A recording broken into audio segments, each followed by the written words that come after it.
بسم اللہ الرحمن الرحیم۔ نبی کریم صلی اللہ علیہ وسلم کا مبارک ارشاد ہے، طوبی لمن شغلہ عیبہ عن عیوب الناس،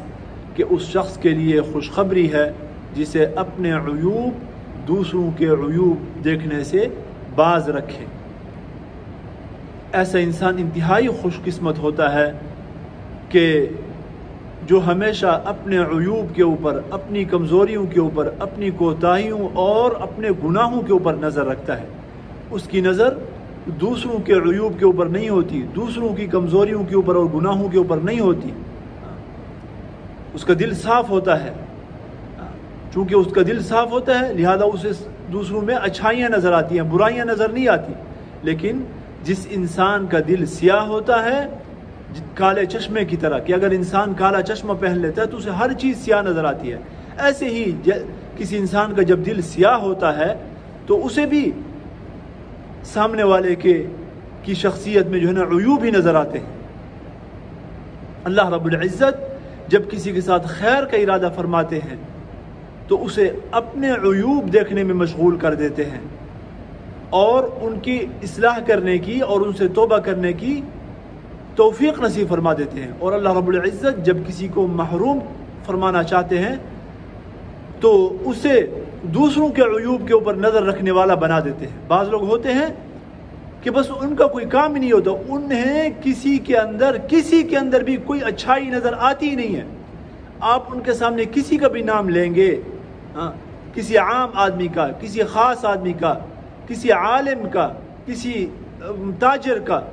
کسی بھی مسلمان کا نام لیں گے، مثلا آپ کہیں گے کہ یار فلاں بندہ جو ہے نا بڑا اللہ کے راستے میں صدقہ خیرات کرنے والا ہے، تو وہ ضرور اس کے اندر جو ہے نا وہ عیب نکالے گا۔ آپ کسی عالم کی جو ہے نا تعریف کریں گے کہ یار اس کے وعظ میں بڑی تاثیر ہے، یا جمعے کا بیان جو ہے نا اس کا بہت اچھا ہوتا ہے، یا وہ قرآن کریم جب پڑھتا ہے نماز کے اندر تو اس کی تلاوت میں بڑا مزہ آتا ہے، تو ضرور کوئی عیب نکالے گا، یار وہ نماز کو جو ہے نا بہت لمبا کر دیتا ہے، وہ سجدے بہت لمبا کرتے ہیں، وہ یہ کرتا ہے، وہ کرتا ہے، ضرور اس نے جو ہے نا کوئی عیب نکالنا ہے۔ ایسے لوگوں کی مثال شیخ الاسلام ابن تیمیہ رحمۃ اللہ علیہ نے مکھی کے ساتھ دی ہے۔ فرمایا ایسے لوگ ایسے ہوتے ہیں جیسے کہ مکھی، جس طرح مکھی ہوتی ہے اس کا کام ہے اور اس کی طبیعت ہے، فطرت ہے کہ وہ ہمیشہ گند کے اوپر جا کر بیٹھے گی، وہ ہمیشہ زخم کے اوپر جا کر بیٹھے گی۔ ایک انسان ہے، اس نے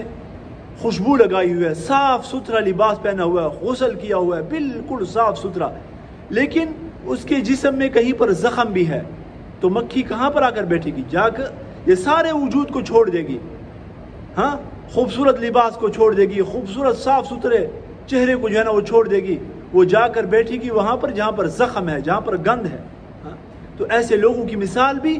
ایسی مکھی کی طرح ہوتی ہے کہ وہ جو ہے نا گند کو ٹٹولتے ہیں، اور جو اتنا صاف ستھرا پورا جسم ہے، لباس ہے، وہ ان کو نظر نہیں آتا۔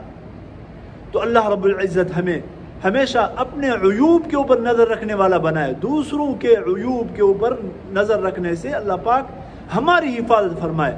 میرے بھائی اس وقت جو ہے نا فتنوں کا دور ہے، انسان اپنی فکر کرے کہ یا اللہ بس مجھے ایسا بنا دے کہ میری نظر دوسروں کے عیوب کے اوپر نہ ہو۔ آج کل کے ماحول میں اس حدیث کو ہر وقت اپنے سامنے رکھنے کی بہت زیادہ ضرورت ہے میرے بھائی۔ وہ شاعر کہتے ہیں نا کہ غیر کی آنکھ کا تنکا تجھے آتا ہے نظر، اپنی آنکھ کا دیکھ ذرا شہتیر بھی، کہ دوسرے کی آنکھ میں اگر تنکا بھی ہے نا تو وہ ہمیں نظر آ جاتا ہے، لیکن اپنی آنکھ میں ویسے مثال دی ہے، شہتیر تو نہیں ہو سکتا، لیکن اگر اپنی آنکھ میں وہ بڑا سا شہتیر بھی ہے نا وہ ہمیں نظر نہیں آتا۔ اللہ رب العزت ہمارے حال کے اوپر جو ہے نا وہ رحم فرمائے۔